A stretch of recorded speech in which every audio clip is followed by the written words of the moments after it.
Durante a Segunda Guerra, houve uma grande revolução tecnológica na propulsão a jato, na física atômica e nos verdadeiros OVNIs, a tecnologia dos discos voadores. Os alemães haviam liderado o mundo no desenvolvimento de verdadeiros OVNIs. E agora, suas ideias e seus cientistas haviam caído nas mãos das duas superpotências, Rússia e Estados Unidos. Os engenheiros alemães de OVNIs, Victor Schauberger, Rudolf Schriever e o Dr. Mitz, trabalhavam secretamente para os americanos, enquanto Andreas Epp estaria desenvolvendo discos voadores para os russos.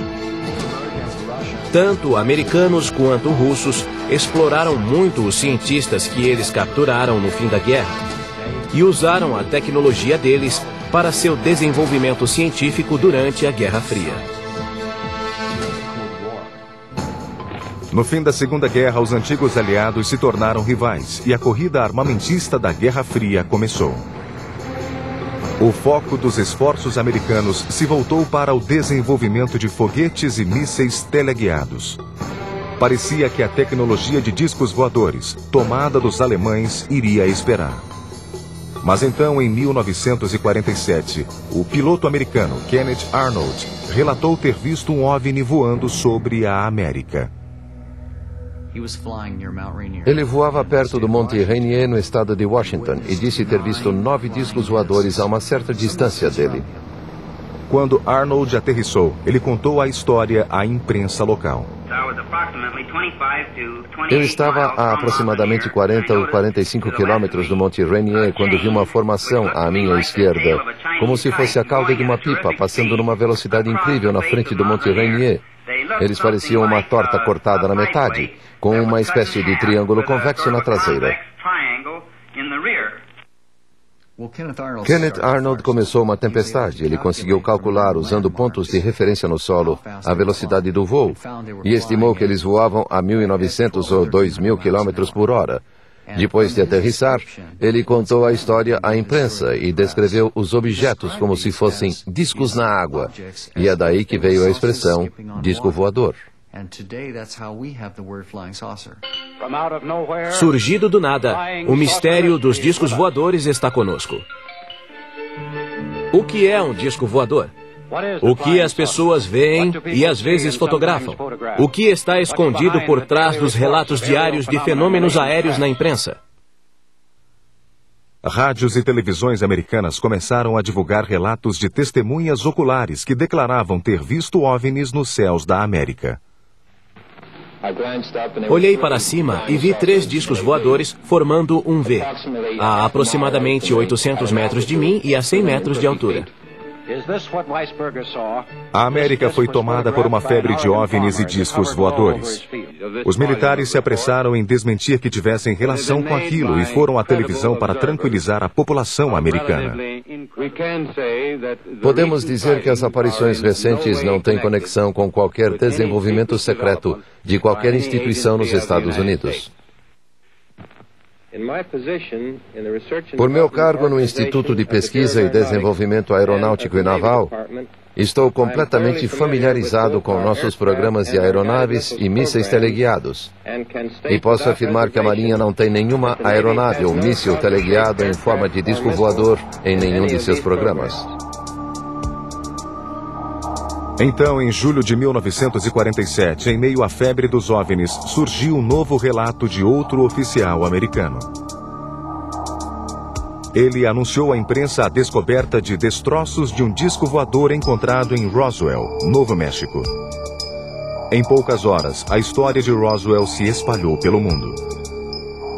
Os militares americanos se alarmaram e novamente emitiram um boletim oficial destinado a tranquilizar a população, negando que os destroços fossem de um disco voador. Eles declararam que se tratava de um balão meteorológico. Por trás das negativas americanas havia uma terrível hipótese para os militares. Supondo que os OVNIs não viessem do espaço sideral nem fossem pilotados por alienígenas, as aparições poderiam ser a prova de inimigos nas proximidades. Os militares americanos foram inundados por todo tipo de notícias sobre OVNIs. E isso os levou à ideia de que talvez algumas dessas missões fossem, na verdade, incursões aéreas soviéticas. Os americanos capturaram projetos muito exóticos de aeronaves avançadas, entre eles o do Horten 229, feito pelos irmãos Horten.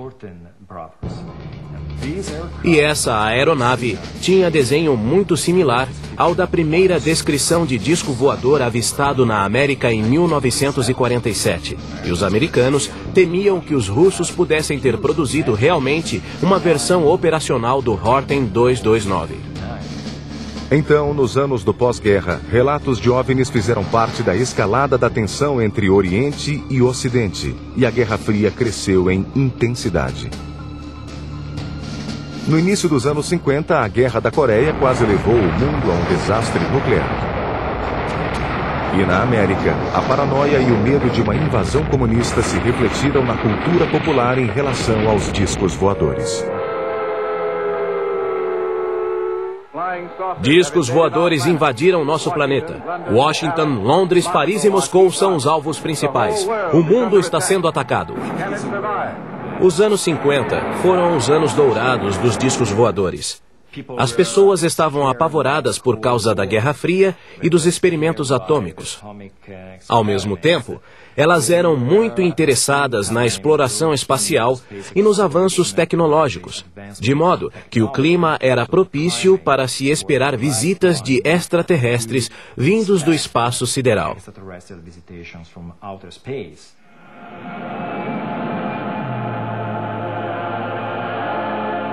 Minha nossa! Invasores de Marte. Ele os viu chegar do espaço sideral. Ele os viu capturar pessoas inocentes por pura maldade. Mas para os militares americanos, os contínuos rumores e especulações eram a camuflagem ideal para os verdadeiros OVNIs. Espalhados pelos desertos americanos havia locais como a Área 51, White Sands e Los Alamos, onde, junto com testes e programas espaciais, centenas de misteriosos planos ultra-secretos eram desenvolvidos. Entre eles, testes de paraquedismo a alta altitude, testes de satélites e desenvolvimento de futuros veículos espaciais. Um dos programas secretos chamava-se Projeto Mogul. Mogul era um projeto secreto de escuta usando como equipamento balões de alta altitude. Os militares americanos estavam desesperados para descobrir segredos do programa soviético de desenvolvimento da bomba atômica. E queriam saber quando os russos testariam essas armas. Mas só 20 anos depois, o governo foi forçado a confessar que o incidente de Roswell, em 1947, era de fato um teste militar secreto dos americanos. O relatório publicado concluía que os fragmentos recuperados não eram destroços de uma nave extraterrestre, mas de um projeto da Força Aérea, então secreto, de codinome Mogul.